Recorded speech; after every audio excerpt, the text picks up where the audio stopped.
O movimento pentecostal aflorou com intensidade em Los Angeles no ano de 1906 e espalhou-se para diversos locais, entre eles Chicago, onde o pastor da Igreja Batista Gunnar Wingren recebeu o batismo no Espírito Santo.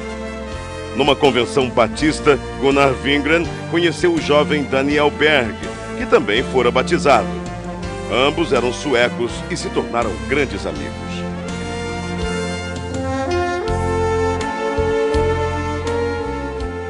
Mais tarde, em South Bend, durante uma reunião de oração, Gunnar Wingren relata aos presentes o que Deus lhes havia revelado. Brothers, the Lord has shown us that we must go to South America, to a place in Brazil called Pará.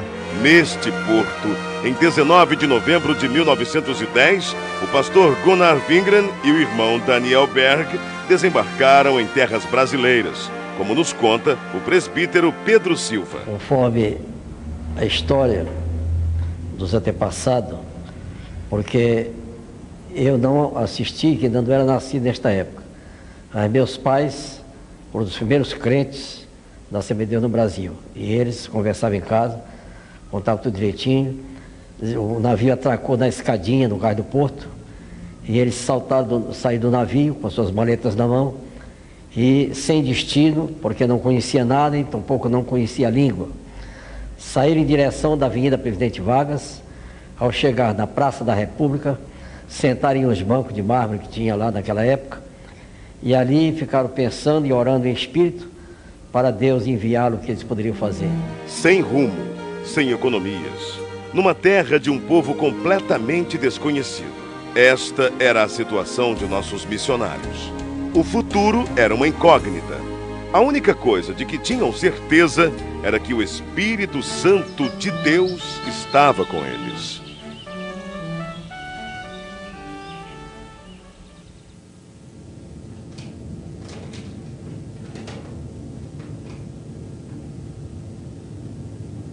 Daniel!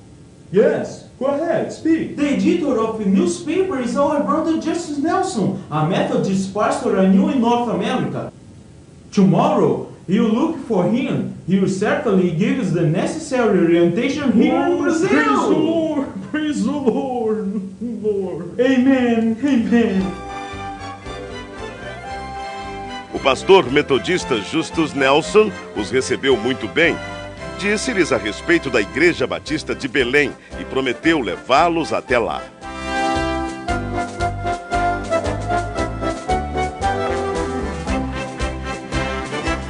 Na pequena Igreja Batista, os missionários conhecem o irmão Raimundo Nobre, líder do trabalho batista no Pará, que ofereceu-lhes abrigo nas dependências da igreja.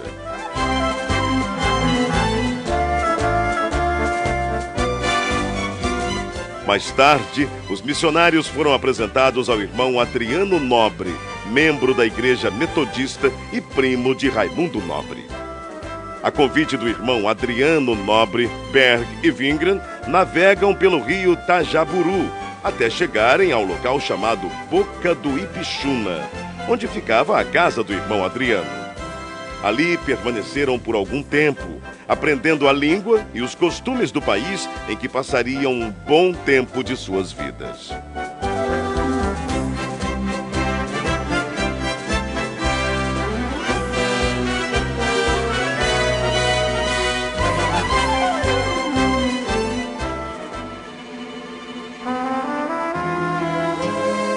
De volta à Igreja Batista, não cessavam de orar dia e noite, avivados pelo Espírito Santo.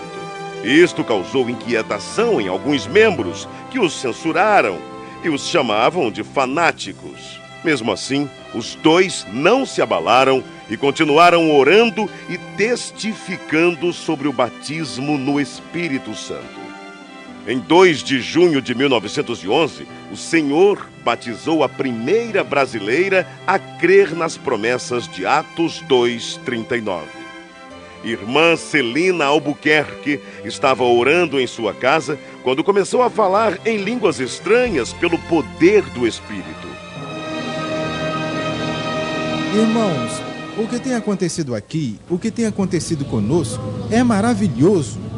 não podemos deixar de falar de coisas tão maravilhosas, do cumprimento da promessa que nos foi garantida pela palavra de Deus. Não podemos fechar os olhos para o derramamento do Espírito Santo. Irmãos, não podemos deixar que doutrinas estranhas invadam nossa igreja. O fato gerou uma grave polêmica na igreja. A maioria creu na doutrina do batismo no Espírito Santo. Entretanto, outros membros, liderados pelo irmão Raimundo Nobre, rechaçaram completamente a ideia e votaram a favor da exclusão dos simpatizantes ao movimento pentecostal.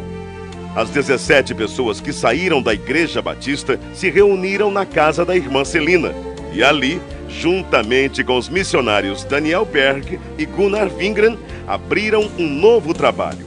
Enfim, em 18 de junho de 1911, na rua Siqueira Mendes, número 67, começava a se estabelecer a primeira Assembleia de Deus no Brasil.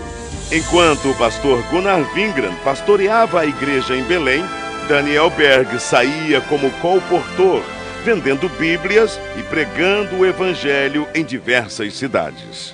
Eram tempos difíceis, de longas jornadas, mas Deus jamais desamparou aqueles que lutam por sua palavra.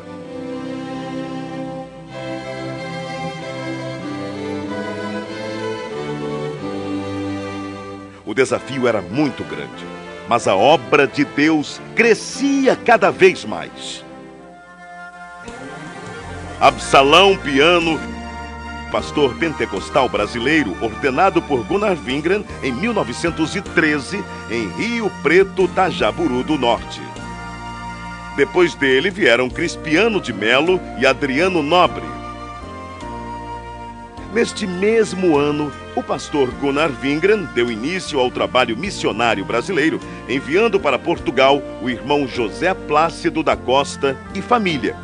Em maio de 1913, o trabalho foi estabelecido e os portugueses passaram a conhecer a mensagem pentecostal.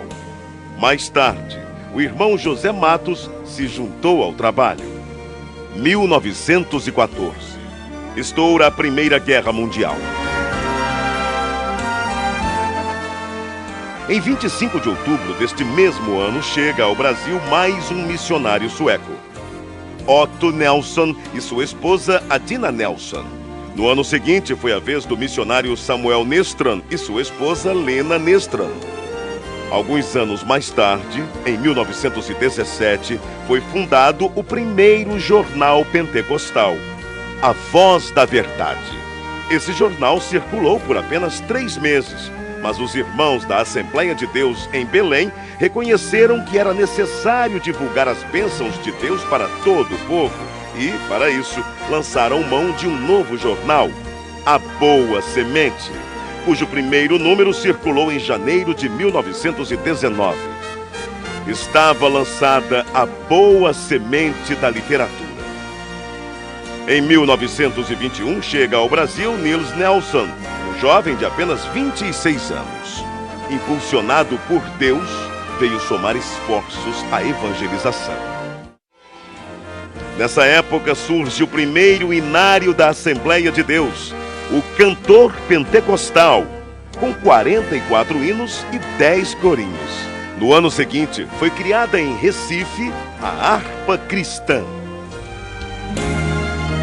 A igreja crescia e já se espalhava por vários pontos do país com o apoio de homens de Deus como Eurico Bergsten, Bruno Skolimowski, Gustavo Nordlund, Joel Carlson, José Menezes, Niels Karstberg, Cícero Canuto de Lima, Paulo Leivas Macalão e Francisco Gonzaga, que, inspirados pelo Espírito Santo, dedicaram suas vidas desbravando os caminhos da fé, abrindo pontos de pregações em diversas regiões do país e contribuindo para que a Igreja de Deus crescesse cada vez mais. Para recordação e agradecimento a Deus pelo que Deus tem feito através de homens que em si nada eram, mas que eram cheios do fogo do Espírito Santo e que trouxeram uma mensagem poderosa. E as portas do inferno não têm podido prevalecer até o dia de hoje. Mas graças a Deus, esta obra permanecerá maravilhosamente até o dia da vinda do Senhor. Era preciso ampliar o trabalho de evangelização por meio da palavra impressa. Para isso, em 1923, o irmão Samuel Nistran se empenhou em adquirir máquinas para a impressão do jornal Boa Semente, folhetos e livros.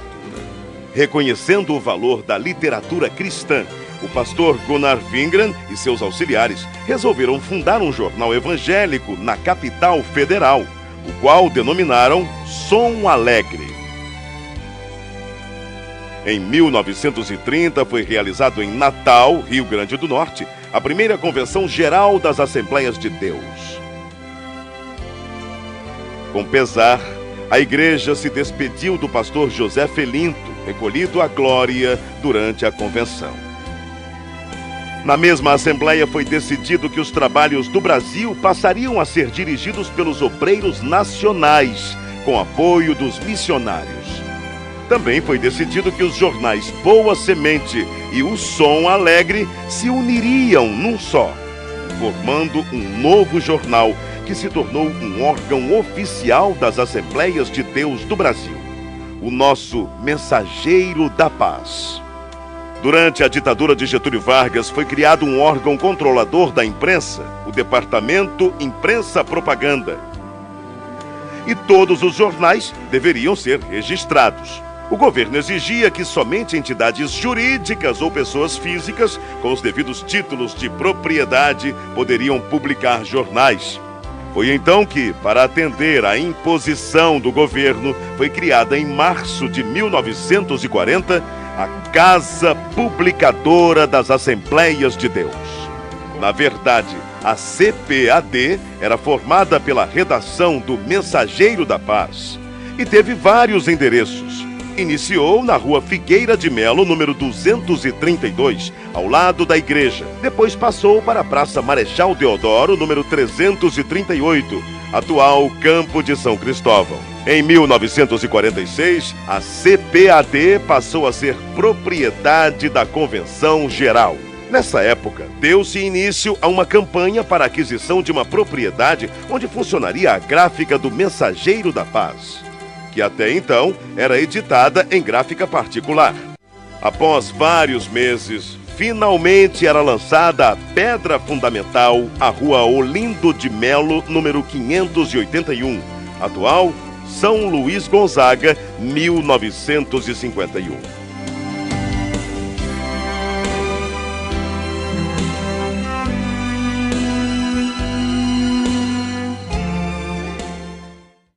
Ide e pregai. É preciso ultrapassar fronteiras e chegar até os confins da terra, anunciando que Jesus Cristo é o Senhor.